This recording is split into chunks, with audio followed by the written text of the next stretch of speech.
মাওলানা মতিউর রহমান নিজামী বাবা মায়ের আদরের দুলাল ছিলেন, যিনি নিখিল পাকিস্তানে ফার্স্ট স্টান্ট করা ছাত্র ছিলেন।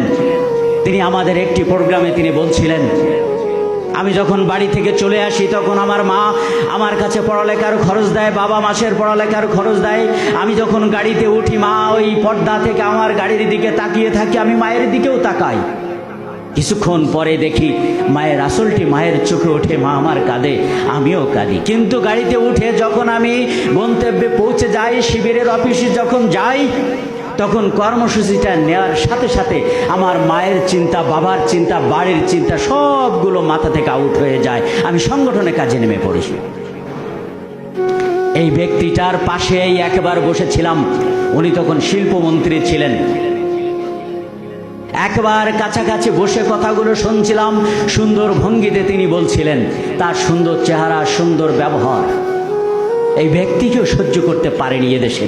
আজকে তারা স্বীকার করছে যে আমরা অন্যায়ভাবে ফাঁসি দিয়েছি। তিনি ওই মাত্র 8 ফুট লম্বা আর 6 ফুট চওড়া ছোট্ট একটা গৃহের ভিতরে থাকতেন, তার ভিতরে বাথরুম, এবং সেখানেই তিনি দিনরাত 24 ঘন্টাই থাকতেন। আসরের পরে তিনি এক টান বাহুর উপরে মাথা রেখে ঘুমিয়ে পড়েছেন। তার ওই ছেলের বাইরে থেকে দাদু দাদু, নানু নানু করে যখন ডাকাডাকি হচ্ছে, তখন ঘুম ভেঙে গিয়েছে। তাকিয়ে দেখে তার ছেলে, ছেলে বউ, নাতি নাতনি, পোতা পত্নী, তার স্ত্রী, তার আত্মীয় স্বজন, পরিজন সবাই এসে দাঁড়িয়ে আছে। বিদগ্ধ রাজনীতিবিদ, অভিজ্ঞ পলিটিশিয়ান, বুঝতে তার আর বাকি রইল না। তিনি উঠে বললেন, ও তোমরা সবাই এসেছো, তাহলে জাগতিকভাবে এই দুনিয়ায় আজকের দিনটা আমার শেষ দিন। তিনি বেরিয়ে এলেন, তার ছেলের কাছে শুনলেন, বাবা আমি ফাঁসির মঞ্চে যাব, কোন পোশাক পরে? ছেলে বললেন, বাবা পায়জামা পাঞ্জাবি টুপি পরে যাবেন। ছেলে জানাজা কে পড়াবে তিনি বলে দিলেন। তার মেয়েকে ডেকে বললেন, মা বুড়ি আমার কিছু হয়ে গেলে মা তুই যেন কাঁদিস নে, তোকে নিয়ে বড় চিন্তা হয়। মেয়ে চিৎকার করে কেঁদে উঠে বললেন, বাবা আমি কাঁদবো না। তার স্ত্রীকে ডেকে বললেন যে, আমার স্ত্রী, আমার আন্দোলনের কাজের জন্য তুমি যে সহযোগিতা করেছো, আল্লাহ যদি আমাকে দয়া করেন, আমাকে মায়া করেন, আমি আল্লাহর কাছে যে বলবো, আল্লাহ আমি এই দিনে কাজের জন্য সারা দিন যে পরিশ্রম করতাম, আমার স্ত্রীর সহযোগিতায় আল্লাহ আমার উপরে যখন দয়া করেছো, আমার স্ত্রীকে তুমি একটু দয়া করো। স্ত্রী বললেন, আমি বিশ্বাস করি আপনার আল্লাহ, আমার আল্লাহ আপনার উপরে দয়া করবেন এবং আল্লাহ আপনাকে জান্নাতে নেবেন, আমি বিশ্বাস করি।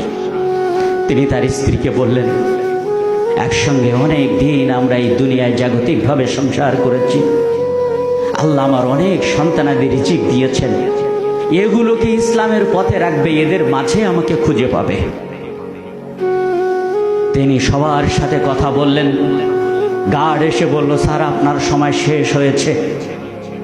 তিনি হাত উঁচু করলেন, দোয়া করলেন, আল্লাহর কাছে ইস্তেগফার করলেন, ক্ষমা চাইলেন নিজের জন্য, চাইলেন দলের নেতা কর্মীদের জন্য ক্ষমা চাইলেন, চাইলেন দেশের জন্য, গোটা পৃথিবীর মুসলিম উম্মাহর জন্য দোয়া করে তিনি মোনাজাত করে শেষ করলেন।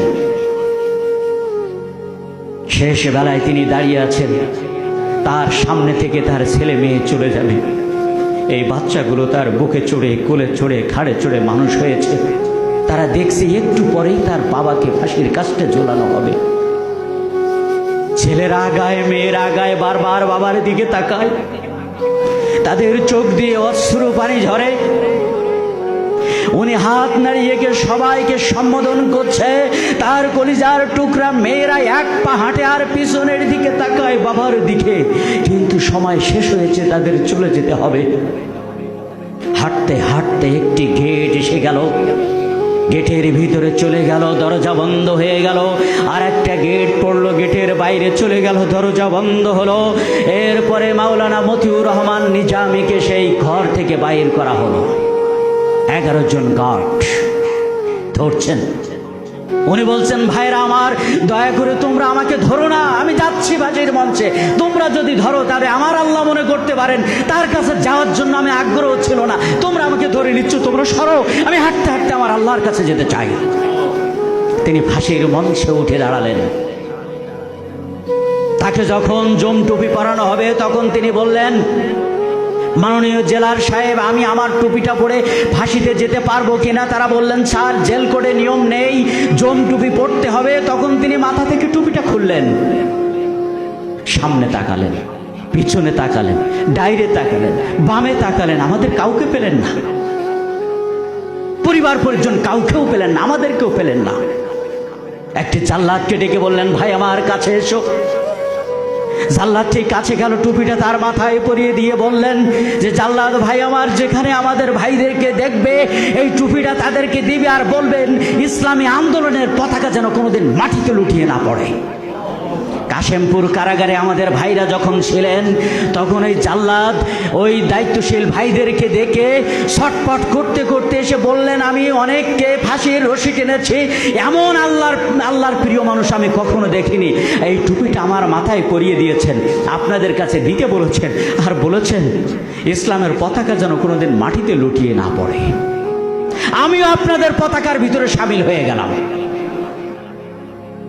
পরের দিন সকালে যখন টিভির পর্দার স্ক্রিনে ভেসে উঠল, দেখলাম সেই ব্যক্তিটার কপাল গড়িয়ে এখান থেকে টাটকা রক্ত ঝরে পড়ছে।